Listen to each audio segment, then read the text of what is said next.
palabra, mis amados. Quisiera que darles hacer una pregunta aquí. Por ahí anda un micrófono, hermano, ayúdeme con un micrófono que hay por ahí suelto. Eso. Entonces vamos a hacer una pregunta. Tú eres hoy nuestra auxiliar, nuestra ayudante. Gracias, Juliana. Una pregunta sobre este tema que vamos a hablar el día de hoy. ¿Qué viene a su mente, qué viene a su corazón cuando hablamos de ser justos? ¿Qué es ser justos? Para entrar en el tema de que un discípulo es justo. Levante su mano y participe. Por acá el hermano Germán. Y luego al hermano Miguel y después Angélica. Gracias, buenos días. Dale. Para mí una persona justa es una persona que es honrada, equitativa, justa, que no está de acuerdo con la injusticia y que obedece los mandatos de Dios.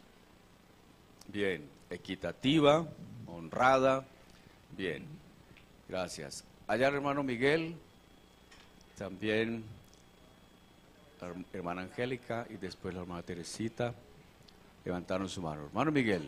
Hermano, la palabra ser justo es como, yo quiero hacer la pregunta a mi pastor, porque de verdad yo estuve mirando que vamos a tener esa oportunidad. Ser justo, en la palabra ser justo con las personas, ser justo con toda cosa que uno haga. Sí. ¿Es eso, pastor? Sí, de acuerdo. Bueno, pastor. Bien, entonces ahí luego vamos, hermana Angélica. Pienso que una persona, la justicia es hacer lo correcto siempre y trabajar mucho en la integridad, en la honestidad, en todo lo que tiene que ver con lo íntegro, no tiene nada de roto. Eso para mí es. Muy bien, muchas gracias. Por acá hermana Teresita. ¿Y quién más levantó su mano? Acá hermana Margarita. Eso. Bueno, yo digo que ser justo es ser correcto en todo, cuanto uno haga, cuanto diga, en cuanto a las personas, o sea, obrar con justicia, obrar Sí. con justicia en todo sentido de la palabra, con los demás y con todo.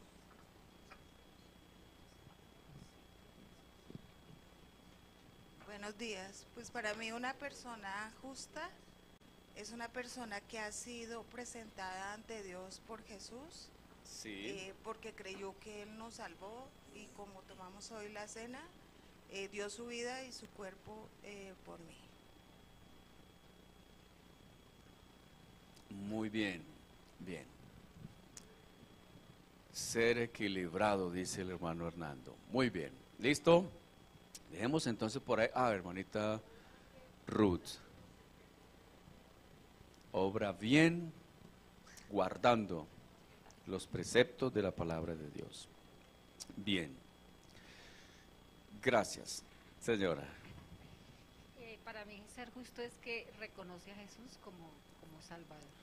Reconoce a Jesús como Salvador. Muy bien, bien. Efectivamente, hay varias sobre el término, sobre la idea, el concepto de justicia.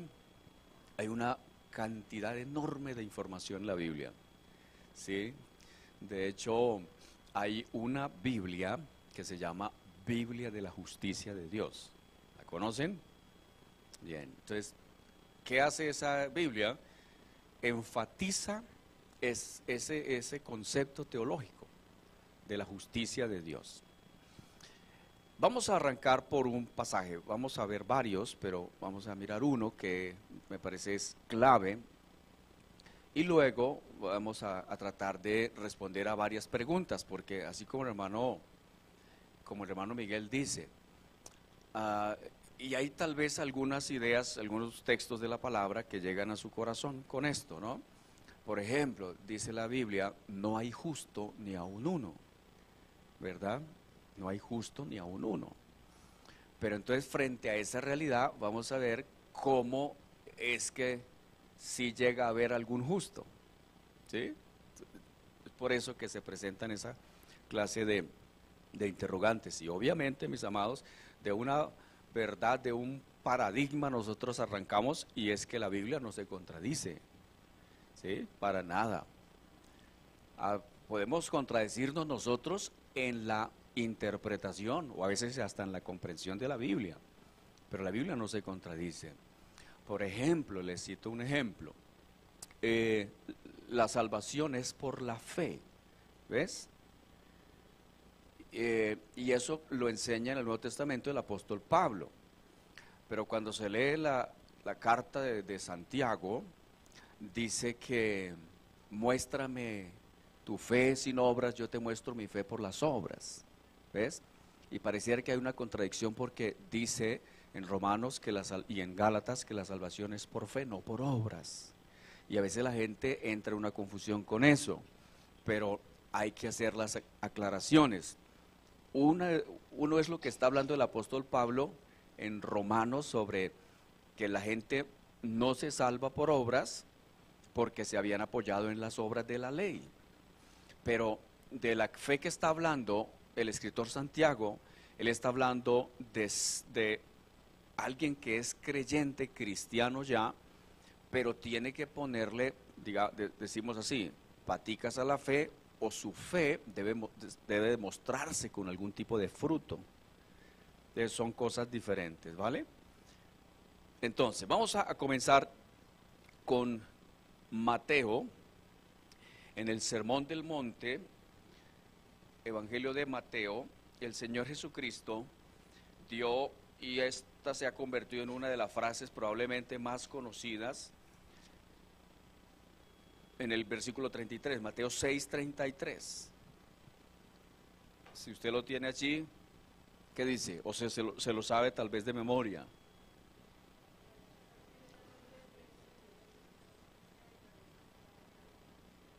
Bien, entonces, busca primero, o primeramente, ¿qué debemos buscar?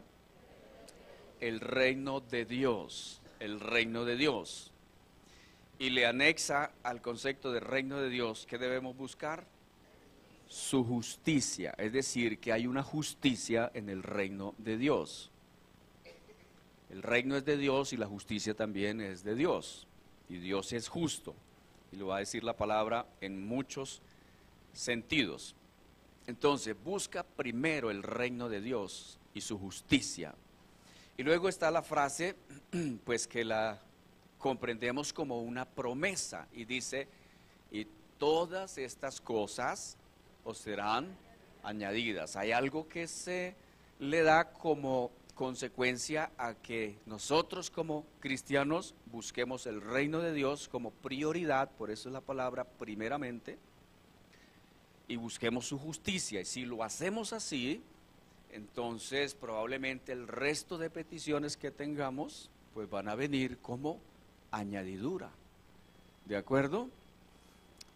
Bien, entonces busca el reino de Dios y su justicia. Reino de Dios. ¿Qué es el reino de Dios? El reino de Dios es el gobierno de Dios. ¿Listo? Eso, no nos enredemos con otras ideas, mis amados. El reino de Dios es el gobierno de Dios. Hay un reino de Dios que es perfecto. Por ejemplo, el Padre Nuestro dice, venga tu reino, hágase tu voluntad, como se hace en los cielos, así también en la tierra. Esas son partes de las peticiones del Padre Nuestro. Y pues la venida, ese venga tu reino, es que, Señor, ven y gobierna este mundo. Pero no es solamente decirle, Señor, gobierna en todas las naciones y las capitales de los estados del mundo. El asunto es poderle decir, Señor, gobierna en mi vida, gobierna en mi corazón. El Señor Jesucristo dijo, el reino de Dios ya está entre vosotros. Pero atención, Él dice también, el reino de Dios está por venir. Hay un reino de Dios que vendrá de una manera completa y perfecta. Pero ¿en quién sí está ya el reino de Dios? Pues en el que es hijo de Dios, en el que ha aceptado a Jesús como su Señor y su Salvador y lo ha aceptado como su Rey para obedecer a Dios. Porque de nada sirve que una persona diga, sí, yo creo mucho en Dios. Pero la pregunta es, ¿le obedece a Dios? Y ahí sí hay una distancia. No es suficiente creer en Dios.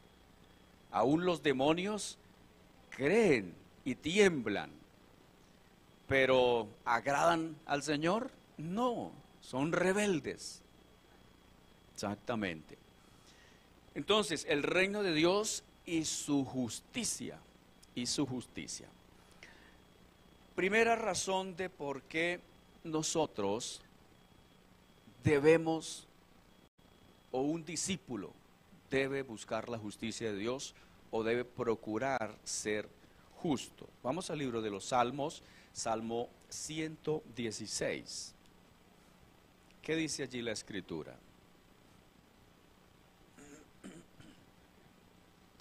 Salmo 116.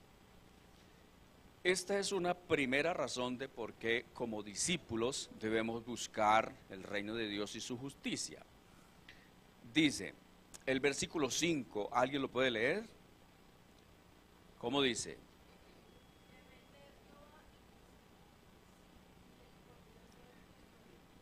De acuerdo.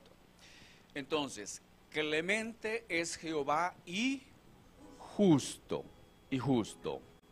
Dios es justo. La Biblia también dice que Dios es bueno, ¿cierto? Eso.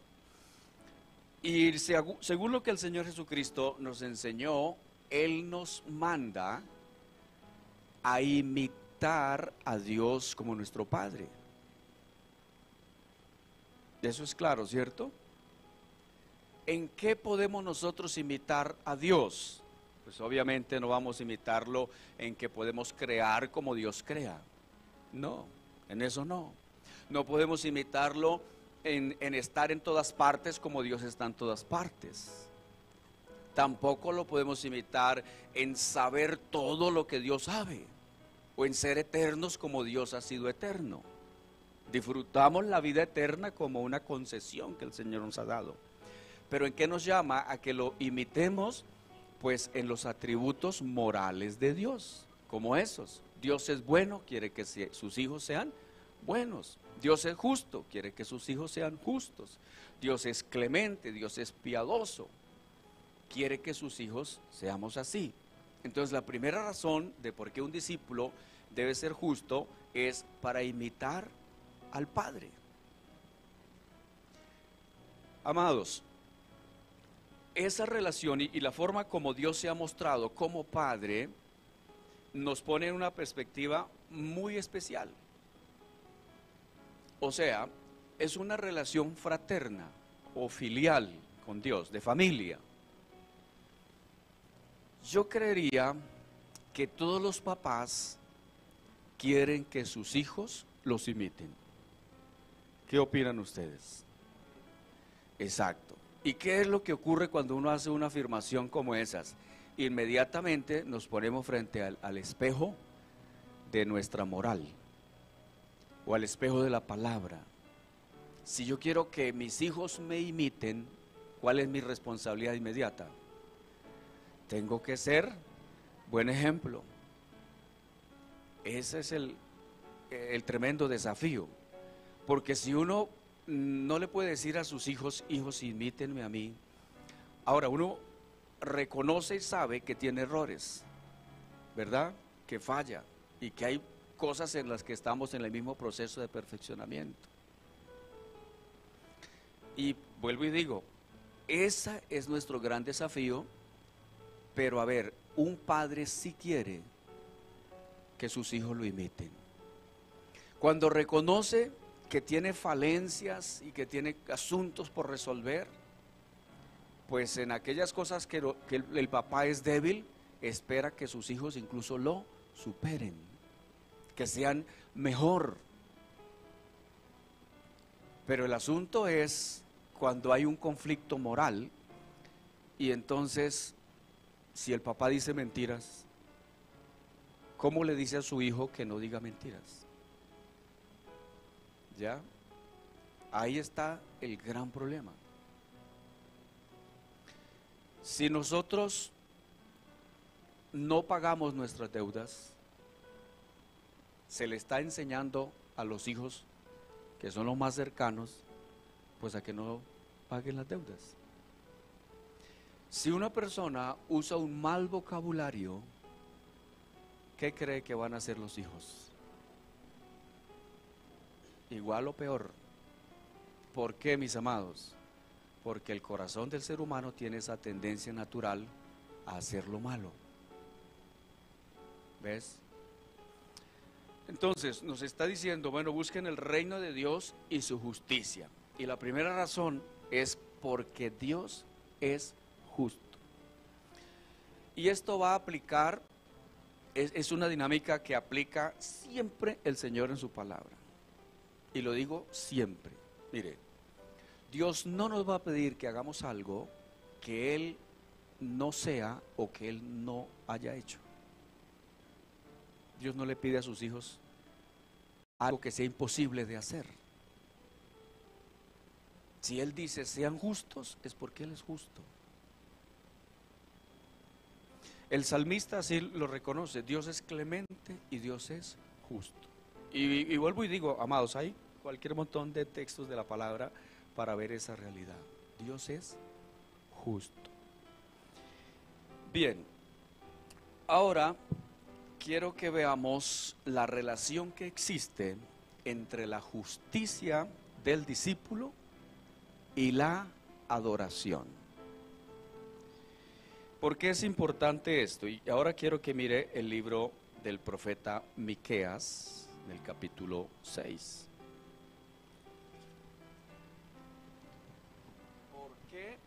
¿Por qué esto es importante?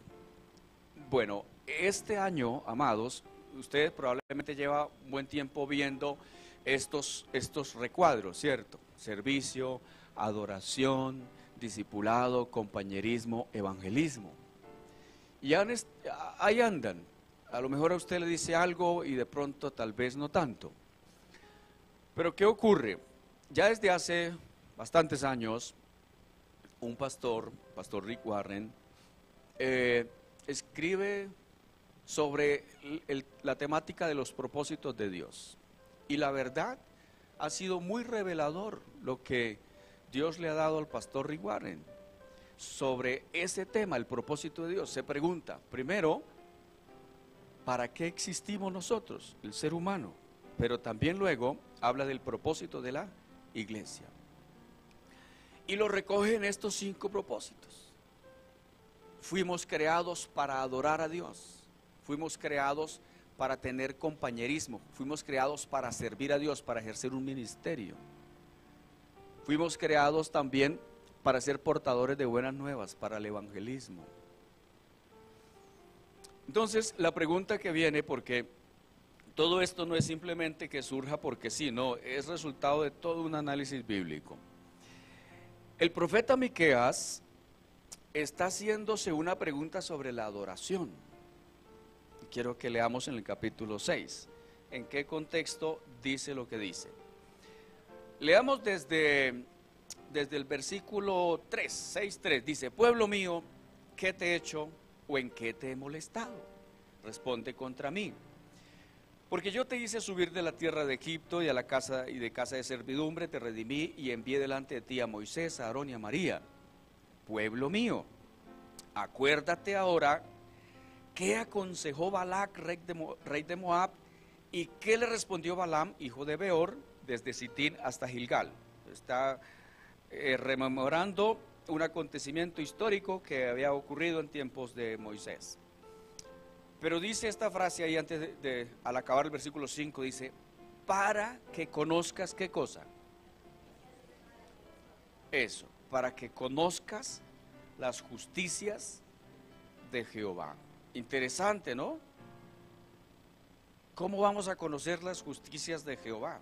Bueno, habría que mirar más el asunto, pero luego vamos a verlo, cómo se relaciona con la adoración. Versículo 6 dice, pregunta, ¿con qué me presentaré ante Jehová y adoraré al Dios Altísimo.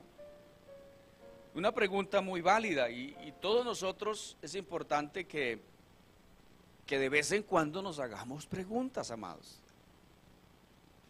Preguntas sobre, Señor, ¿te estoy agradando realmente? ¿O hay algo que no te estoy agradando? Recientemente tuve la oportunidad de hablar con una pastora y esta sierva de Dios comentó parte de su vida, de su situación muy compleja. Y amados, mientras teníamos esta charla, realmente era un asunto de una consejería,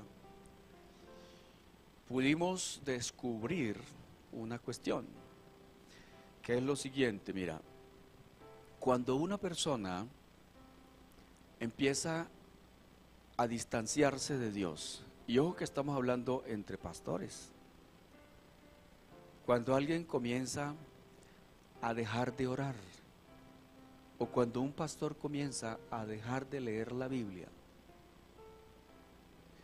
o cuando un pastor comienza a ejercer el ministerio de manera, entre comillas, profesional, es decir, llevo tantos años haciendo esto, no me cuesta ya preparar un mensaje, conozco tantas herramientas de la palabra, me muevo en este ambiente. Y esa actitud de profesionalismo, o sea, está el ser profesional en el buen sentido y en el mal sentido, ¿no? Cuando alguien comienza a depender de sus propias habilidades y no de Dios, ¿sabe lo que ocurre, amados? Hablemoslo de pastores, un pastor deja de oír la voz de Dios. Y ese es un serio problema. ¿Por qué? Porque uno se empieza a secar. Eso pasa. Entonces, si eso pasa entre ministros, ¿creen que puede pasar entre ovejas también? Y es un problema porque, óigame, Dios sí habla y Dios habla muchas veces, dice la palabra. Y de muchas maneras. Pero cuando escasea, y sí que encontramos eso, amados, en la Biblia. Samuel escuchó la voz de Dios y era la primera vez. El sacerdote Elí le orientó, porque Samuel era un niño. Pero qué problema cuando pasan los años, y aquí se menciona el caso de Balaam, y Balaam vuelve a mencionarse en el libro de Apocalipsis. Los que siguen el consejo de Balaam es la persona que se alquila en el ministerio. Balaam era un profeta y fue contratado por un rey para maldecir a Israel. Cuando alguien se alquila en su ministerio o le pone precio, no sé, yo voy a tal lugar pero mis honorarios son tantos. ¿Creen ustedes que así no funcionan las cosas, amados? Exacto. Entonces, ¿qué sucede? Si una persona descuida su relación con Dios, y yo estoy hablando de esas disciplinas cristianas que todos debemos aplicarlo, y si uno como pastor le dice a la oveja, ore todos los días, lea la Biblia todos los días, congréguese por lo menos una vez en la semana y hable de Cristo lo más que pueda. Pero si uno no lo hace, pues los mismos efectos negativos van a llegar. ¿Y qué pasa cuando no llega la voz de Dios? ¿Sabe, amados? En el libro de los jueces lo que más se repite es que en aquellos días no había rey en Israel y cada uno hacía lo que bien le parecía. Y al comenzar esa etapa tan fuerte, dice, en aquellos días escaseaba la palabra de Dios. Y ese es un serio problema.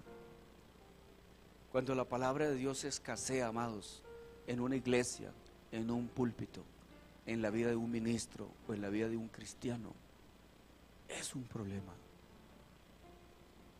Porque la gente se empieza a secar y se empieza a distanciar y su fe se empieza a apagar y ya de pronto ni ora porque siente que su oración no tiene ningún efecto.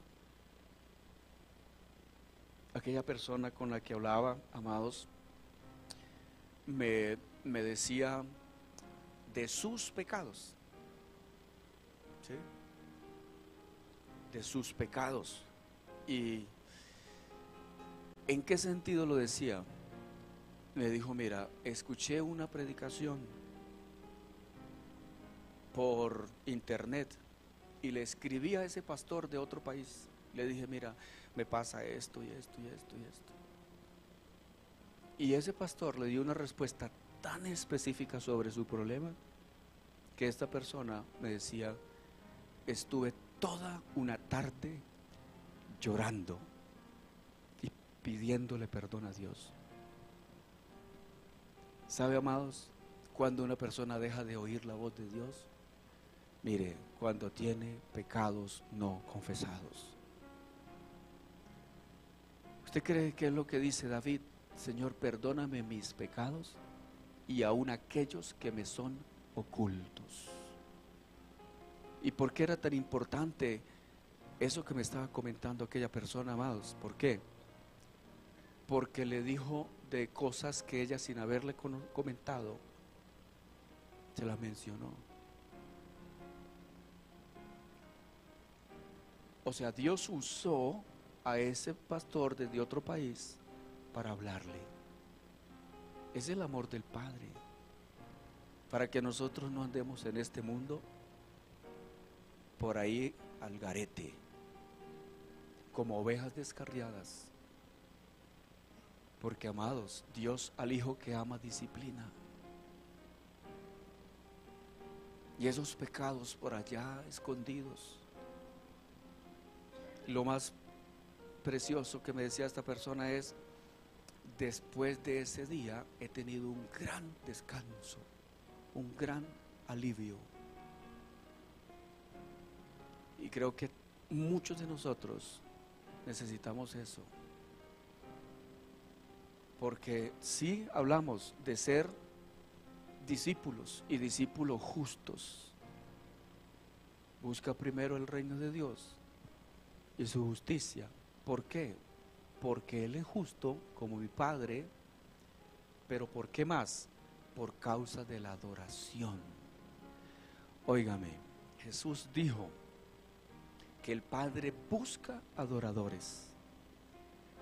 ¿Qué tipo de adoradores? En espíritu y en verdad.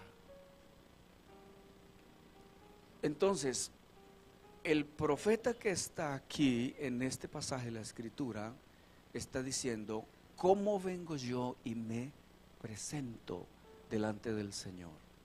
¿Será que voy a presentar una mega ofrenda para que Dios me vea? Y empieza a decir, ¿con qué? Me presentaré a Él con holocaustos, con becerros de un año. Se agradará a Jehová de millares de carneros. Está hablando de miles, ¿no? De 10,000 arroyos de aceite. Un poquito como exagerado, pero es lo que está diciendo, ¿no? 10,000 arroyos de aceite. Lo lleva a un punto más extremo todavía. Daré mi primogénito por mi rebelión, el fruto de mis entrañas. Escuche, amados, por el pecado de mi alma. O sea, ¿qué es lo que hago para que Dios se agrade de mi adoración? Este pasaje nos está diciendo, Isaías también lo dice, mira, vuestros pecados han hecho apartar mi rostro para no oír. Porque la cuestión no es solamente que dejemos de escuchar la voz de Dios, sino que Dios tampoco escucha. Aquella persona que anda en pecado, haciendo su voluntad. relajado de este mundo creyendo que es suficiente con tener una religión y ya. Es como la persona que piensa, no, yo ya he cumplido con Dios. ¿Por qué? Porque este domingo fui al culto. ¿Sí? Como que Dios me debe algo porque yo fui, ¿no? Es como la persona que dice, voy a pagar una manda, una promesa, voy a ir al Señor de los Milagros. ¿En dónde es que queda? En Buga, eso, o por allá. Y voy a ir de rodillas. ¿Será que eso funciona así? No, amados. Entonces la persona, el adorador está diciendo, bueno, ¿cómo me voy a presentar? ¿Qué voy a hacer para quitar el problema del pecado? Y el asunto es que la respuesta que viene de parte de Dios a través del profeta es de la siguiente manera, versículo 8: oh hombre, Él te ha declarado lo que es bueno. Dios ya te ha dicho lo que es bueno. ¿Qué pide Jehová de ti? ¿Y por dónde comienza? Solamente hacer justicia, amar misericordia y humillarte ante tu Dios. Tremendo esto. Hacer justicia. Él te pide o Él te ha declarado lo que Él pide. Entonces por eso hacer justicia es un asunto tan importante. Lo que ustedes decían al comienzo, ser equitativos, ser íntegros, ser honestos, correcto. Y él menciona una cantidad de prácticas o de hábitos prácticos. Dice el versículo 9: la voz de Jehová clama a la ciudad, es sabio temer a tu nombre, prestad atención al castigo de quien lo establece. Preguntica sobre el tema de la justicia: ¿hay aún en casa del impío tesoro de impiedad y medida escasa que es detestable? ¿Daré por inocente al que tiene balanza falsa y bolsa de pesas engañosas? Sus ricos se colmaron de rapiña, sus moradores hablaron mentir, su lengua es engañosa en su boca. Todas estas son obras injustas. Por eso yo también te hice enflaquecer, hiriéndote, asolándote por tus pecados. Consecuencias de esa actitud injusta: comerás y no te saciarás, tu abatimiento estará en medio de ti, recogerás mas no salvarás, y lo que salvares lo entregaré yo a la espada. Sembrarás mas no segarás, pisarás aceitunas mas no te ungirás con el aceite, y mosto mas no beberás el vino. Entonces, amados, está hablando en términos prácticos lo que es una actitud injusta. Entonces en el comercio, pesas injustas, hacer trampas, o los funcionarios públicos o los gobernantes. Proverbios 29, vamos ahora a este pasaje, porque estamos viendo la práctica de la justicia o de la injusticia. Proverbios 29, Proverbios, aquí está Proverbios, después de los Salmos. Dice así, 28 dice: cuando los impíos son levantados, se esconde el hombre, mas cuando perecen, los justos se multiplican. ¿Nota usted el contraste?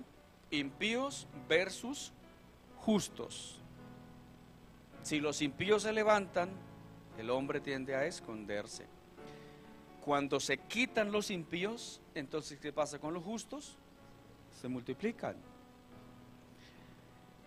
29:1: el hombre que reprendido endurece la cerviz, de repente será quebrantado y no habrá para él medicina. Entonces, alguien que lo reprende y le dice, mira, no hagas eso, realmente así no vas bien, corrígete. Pero endurecer la cerviz, ¿qué es? Mantener la terquedad, la obstinación. Entonces llega el momento en el que es quebrantado y no va a encontrar medicina. Parecido a lo que mencionaba el profeta anteriormente, como las consecuencias de una persona que está obrando injustamente. Él dice, habrá para él abatimiento y no encontrará descanso. ¿Qué problema, hermanos? Es que, mira, una persona que trabaja, que se esfuerza y se va a descansar en su cama, pero dulce es el sueño del trabajador. ¿Ves? Y en contraste el proverbio dice, mas el justo no lo deja dormir la riqueza. Mas al rico, al rico o al injusto no lo deja dormir la riqueza. Cuando una persona está constantemente, y atención porque, mire, en el planeamiento que se ha hecho para este año desde el distrito, hablando a nivel del Concilio de Asambleas de Dios, se ha incorporado una nueva pastoral en las Asambleas de Dios. Esa nueva pastoral tiene que ver con el cuidado en la salud de la vida de los pastores, de los ministros. Y las actividades en el año que se han programado tiene que ver, ojo, no solamente para los ministros, sino para la iglesia. Y usted este año verá varias invitaciones a la importancia de la salud mental. ¿Por qué? Porque después de la pandemia se han despertado y se han multiplicado las crisis de ansiedad, las crisis de depresión. ¿Y a dónde conduce eso? A los suicidios. Muchas fueron las personas que la pandemia no solamente les opacó su empresa, sino les quebró su empresa. Y muchas personas no se han logrado levantar. Y estamos hablando de iglesias y de pastores también. ¿Ves? Entonces, cuando el asunto se logra revisar desde el corazón, ojo lo que dice la palabra, cuando una persona entra en abatimiento constante y no hay pastillas que le levanten el ánimo, toma medicamentos para dormir, pero soluciona una cosa y se le descompensa otra. Y ahí, amados, se necesita intervención de Dios, intervención divina, que la persona logre solucionar primero, estar a cuentas con Dios. Si tiene pecados, como decíamos, en el Salmo 51 David da una terapia impresionante para salir de esa crisis. Él dijo, mira, mientras callé, se envejecieron mis huesos en mi gemir todo el día. Yo quiero decirles, Iglesia Renuevo, que es de mi mayor intención que este año nosotros en la iglesia tengamos abierto el tema de la consejería. No se quede usted solo luchando con sus conflictos. Exprese, hable, diga, comente. Mi esposa y yo estamos atentos y dispuestos a brindar consejería. Llámenos entre semana, que para eso estamos, para atenderle, también para visitarle, para buscar un espacio en el que se puedan generar estos momentos de sanidad. Hermana Vivian también, que es profesional en el tema de la psicología, nos ha ayudado también en varios casos. Entonces sienta usted la confianza de buscar ayuda, de levantar la mano cuando diga necesito. Amén. Entonces, hay asuntos que son de orden práctico en el tema de la justicia. En el capítulo 29 de Proverbios, sigamos ahí, dice, versículo 2, cuando los justos dominan, ¿qué pasa con el pueblo? Se alegra. Mas cuando domina el impío, el pueblo gime. Exactamente, todo eso pasa. Y así, amados, la Biblia seguirá hablando. Y en el libro de Proverbios es impresionante esos contrastes que hace entre el impío y el justo. Amén. Bien. Se nos pasa el tiempo aquí volando. Quiero que vea, por favor, ahora en el carta del apóstol Pablo a los Romanos, en el capítulo 2. Yo sé que este mes vamos a tener oportunidad de hablar bastante de este tema, pero quiero que usted lleve el día de hoy en su corazón estos pensamientos. Miren qué otra área la vida del justo se va a aplicar a la voluntad de Dios. Y en la carta a los Romanos sí que hay sobre eso. Leamos primero en el 3 y luego vamos al 2. De Romanos dice, versículo 9, ¿qué pues? ¿Somos nosotros mejores que ellos comparándose con el pueblo de Israel?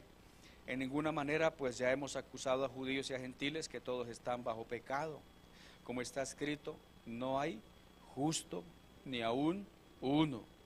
No hay quien entienda, no hay quien busque a Dios. Mira, todo esto que escribe este pasaje son actos de injusticia. Todos se desviaron, a unas se hicieron inútiles, no hay quien haga lo bueno, no hay ni siquiera uno. Sepulcro abierto es su garganta, es decir, tiene un mal hablar, con su lengua engañan, eso es la mentira. Veneno de áspides hay debajo de sus labios, eso es la calumnia, incluso hasta la blasfemia. Su boca está llena de maldición y de amargura, todo eso, resentimiento y asuntos que terminan contagiando o contaminando a otros. Sus pies se apresuran para derramar sangre, también esto es una conducta delictiva. Quebranto y desventura hay en sus caminos, no conocieron camino de paz. No hay temor de Dios delante de sus ojos. Aquí es donde no hay justo ni aún uno. Pero ¿qué dice? Pero sabemos que todo lo que la ley dice, lo dice a los que están bajo la ley, para que toda boca se cierre y todo el mundo quede bajo el juicio de Dios. Juicio de Dios. Ya que por las obras de la ley ningún ser humano será justificado delante de él, porque por medio de la ley es el conocimiento del pecado. Pero entonces aclara, amados, que ningún ser humano se justificará obedeciendo, o por más que se esfuerce en obedecer las obras de la ley. En Gálatas capítulo 3 versículo 11 es el mismo pensamiento que allí se repite. Dice así, el Gálatas 3:11, y que por la ley ninguno se justifica para con Dios, ninguno se justifica, hablando de justicia. Es evidente, porque el justo por la fe vivirá. Entonces entra con el concepto de la fe, Ahora sí, en Romanos 2, preste atención a lo que dice la palabra. Mira, por lo cual eres inexcusable, hombre, quien quiera que seas tú que juzgas. Pues en lo que juzgas a otro te condenas a ti mismo, porque tú que juzgas haces lo mismo. Mas sabemos que el juicio de Dios contra los que practican tales cosas es según verdad. ¿Piensas esto, hombre, tú que juzgas a los que tal hacen y haces lo mismo, que tú escaparás del juicio de Dios? ¿O menosprecias las riquezas de su benignidad, paciencia y longanimidad, ignorando que su benignidad te guía al arrepentimiento? Ese versículo 4 de lo que habla es del camino de retorno a Dios, la guianza, ¿qué es lo que guía al arrepentimiento? Sin embargo, por la dureza y tu corazón no arrepentido, atesoras para ti mismo ira para el día de la ira y de la revelación del justo juicio de Dios. Entonces viene un juicio que es justo, dice acá, es el justo juicio de Dios, Y está el ser humano frente a ese problema tremendo del pecado delante de Dios. Versículo 6, el cual pagará cada uno conforme a sus obras, vida eterna a los que perseverando en bien hacer, buscan gloria y honra y mortalidad, pero ira y enojo a los que son contenciosos y no obedecen a la verdad, sino que obedecen a la injusticia.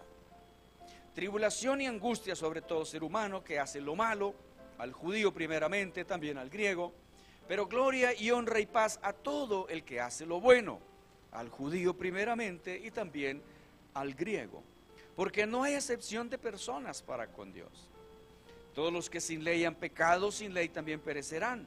Todos los que bajo la ley han pecado, por la ley serán juzgados, porque no son los oidores de la ley los justos ante Dios. O sea, lo que dijimos hace un rato, no solamente es que una persona escuche la palabra o conozca la ley, no lo hace justo, aclara la escritura, sino son los hacedores de la ley serán justificados.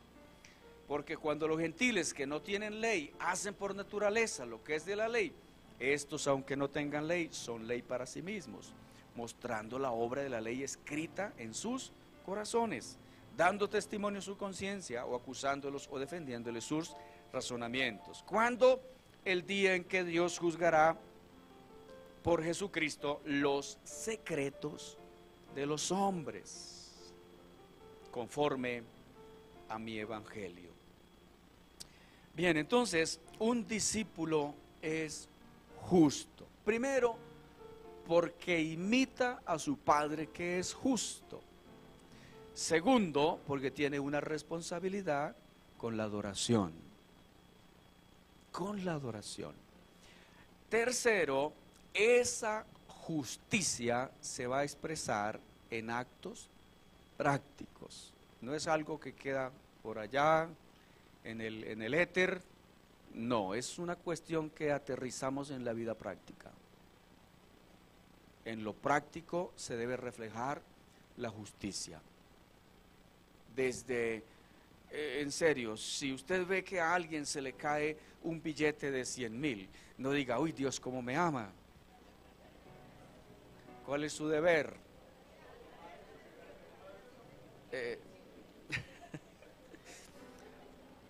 ¿Sí?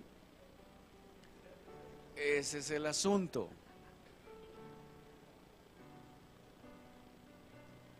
Manifestarse como una persona justa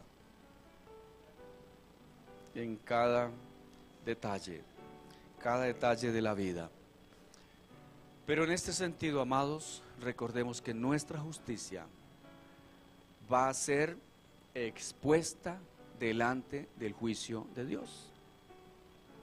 Dios hará, y su justicia y su juicio es justo. Él es bueno. De manera que nuestra vida debe ser así, limpia delante del Señor. Este es nuestro gran reto. Y su Espíritu Santo nos va a guiar en este proceso de ser justos delante del Señor. Quisiera que el día de hoy, entendiendo que Dios conoce los corazones, y la forma como cierra el apóstol Pablo esta frase, donde dice, Él juzgará los secretos de los hombres. Escribiendo en las cartas pastorales, el apóstol Pablo dijo también una cosa como esta, dijo, mira, a algunos hombres sus pecados son evidentes, pero a otros se les descubren después. Y el Señor Jesús dijo, no hay nada oculto que no sea revelado o que no salga a la luz. Por eso es lo mejor, amados. Mira, ayer estaba viendo en línea el funeral de un pastor, uno de los pioneros de las asambleas de Dios en nuestro país. 60 años sirvió al Señor. Hizo una obra tremenda pastoreando la iglesia Betel, que queda en la Caracas, el barrio, frente al barrio Restrepo. Hoy en día se llama Cielos Abiertos la iglesia, y allá fueron las exequias. Pero todos estos años muchos pastores salieron de ese ministerio. El que estaba oficiando la ceremonia, él fue su pastor desde cuando el pastor Santiago era tan solo un niño. Y qué bueno ver el testimonio de un hombre que se mantuvo por tanto tiempo. Él fue también superintendente del distrito, Asamblea de Dios, Distrito Centro. Qué bueno que se pueda decir ya así al final: he acabado la carrera, he guardado, he peleado la buena batalla, he guardado la fe. Que uno se pueda mantener a través de los años. ¿Cuándo vendrá el Señor? No lo sabemos. Pero si pasan algunas otras décadas, yo espero seguir viéndolo a usted, seguramente con más arruguitas o más canitas, no importa, pero siendo fiel al Señor. Amén. No que digan, y el hermanito fulano, ¿dónde anda? Ah, no, se fue para el mundial, así dicen en la costa. Cuando se va para el mundo y deja de ser cristiano, se está en el mundial. No, que amados perseveremos hasta el fin. Hasta el fin. El que persevere hasta el fin, ese será salvo. Y que no vivamos nuestra vida cristiana con una actitud derrotista. ¿Sí? Pobre de mí, este vil gusano. No, el Señor nos hace más que vencedores. Amén. Y Él nos ha dado armas para hacerlo. Que nos podamos mantener fuertes y firmes en Dios. Amén. ¿Cuántos de ustedes desean ser esos discípulos justos? Amén. Estemos de pie y oremos a nuestro Dios.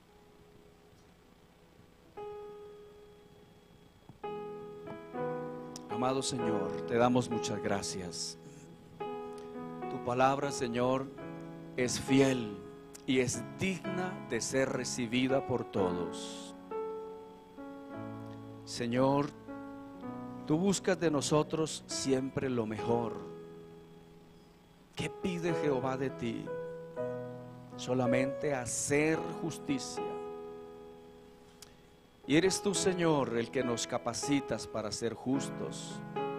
Cuando nos enseñas en tu palabra y nos dices: justificados pues por la fe, tenemos paz para con Dios. Es solo a través de la fe, Señor, que somos justos por tu obra en la cruz del Calvario, Señor. Gracias. Gracias, Señor. Cierra tus ojos y pon tu corazón en Dios. Si la palabra que hoy hemos hablado, Señor, te ha ministrado a tu corazón, y en este momento tú dices: hay algunas cosas de las que yo no le he pedido perdón a Dios, de las que no me he arrepentido, pero hoy el Señor te dice: arrepiéntete.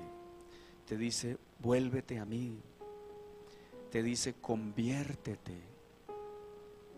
Tal vez hay cosas que tú dices con toda claridad: en esto yo le fallo al Señor. Pero no quieres seguir así, quieres un cambio. O tal vez tú dices: yo lucho, pero no he podido, me siento sin fuerzas. Hoy el Señor abre una puerta para ti, una puerta de salvación. Si no te has convertido al Señor, dile: Señor, hoy me convierto. Dile: Señor, hoy te recibo como mi Señor y Salvador. Dile a Dios: hoy me arrepiento de mis pecados y te pido perdón de todo corazón. Dile, Señor, cámbiame, cámbiame desde adentro, desde mi conciencia, desde mi ser más interno. Hoy me arrepiento, te pido perdón. Te pido perdón. Comienza a mencionar en tu corazón aquellas cosas por las que te arrepientes hoy. Tal vez has perdido el tiempo. Tal vez has mantenido a una persona engañándole y te has mostrado como alguien que hace lo correcto, pero dentro de tu corazón sabes que no está bien. Dile, Señor, me arrepiento, te pido perdón, límpiame, purifícame. Y probablemente esa depresión, esa ansiedad, esos temores, esos miedos que te han estado paralizando, es porque has dejado áreas de tu vida sin resolver. No te dejes engañar por el pensamiento que dice, es que eso pasó hace mucho tiempo. Si esa persona a quien tú ofendiste, con quien te peleaste, a quien agrediste o a quien dañaste, ya no la has podido ver, pero hoy Dios te abre una puerta para la reconciliación. Eso es buscar el reino de Dios y su justicia. En el nombre de Jesús, habla con el Señor. Dile, te pido perdón, Dios mío. Hoy me arrepiento, hoy me convierto a ti, Señor. Hoy renuncio al pecado, renuncio a lo malo, renuncio a la injusticia, a la deshonestidad, renuncio a toda falsedad, a toda mentira, a toda hipocresía. Señor, quiero presentarme delante de ti limpio, puro de manos, limpio de corazón.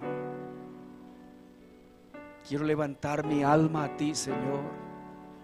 Quiero levantar mi rostro a ti, oh Dios, agradecido por la obra que has hecho en mi vida. Gracias por limpiarme, gracias por perdonarme. Gracias, Señor, porque me capacitas para la obra, oh Dios, en el nombre de Jesús. Levanta tus manos a Dios. Y por un momento, amados, permite que el Dios que quiere ver tu adoración quite también toda carga, toda opresión. El Rey de los cielos es el que te quiere ver libre, libre, libre, completamente libre. En el nombre de Jesús, gracias, mi Señor. Gracias, mi Padre Santo. Tú eres bueno, Señor, y precioso. En tus manos estamos. Gracias, Dios. El Espíritu Santo está trayendo convicción a tu vida. Solamente yo predico la palabra, pero es el Espíritu Santo el que convence de pecado, de justicia y de juicio. Y Él está tocando tu vida, tocando tu corazón. En el nombre de Jesús, gracias, Señor. Qué bueno eres, oh Dios. Aquí está tu presencia, aquí está tu gloria, Señor. Aquí está el fuego de tu Espíritu, Dios mío. Eres tú el que sanas, el que libertas, el que quitas toda opresión. En el nombre de Jesús. Y bajo el peso de la gloria de Dios, toda obra de maldad se va, se acaba, se termina, no tiene poder ni autoridad. Huye en el nombre de Jesús. Gracias, Dios. Hoy el Señor te está dando descanso. Ha caído un peso de sobre tu vida. En el nombre de Jesús. Gracias, Señor. Gracias, Dios. Gracias, Padre Celestial. Bendito sea, Señor.